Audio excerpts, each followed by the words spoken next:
কি কাজ করবো আমি? এত বড় বেলা হলো তুমি করবা, তুমি ভাত তাড়াতাড়ি নিয়ে আসো, রান্না করে আমি ভাত দিতে লাগবে। কি কাজ করবো আমি? মোবাইল দেখবো, আমার কাজ। আসুক, তোমার বেটা বাড়ি আসুক, তোমার বেটা ঢুকতে তোমার হতে বাড়ি থেকে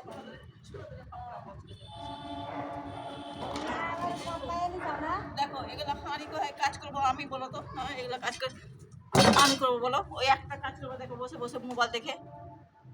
হ্যাঁ, বসে বসে মোবাইল দেখার কাজ ওর। হ্যাঁ, চা বানিয়ে নিয়ে এসো। আমি চা বানিয়ে দিব, আমি ওকে ওকে সব কিছু করে দিব, কাজ থেকে এসে বাসন মেজে দিব। হ্যাঁ, ও চুপ করে বসে আছে। দেখো ওরই ঠান্ডা লেগেছে, দুনিয়া ঠান্ডা ওর। কাটো মেলা বড়। অনেক ঠান্ডা ওর।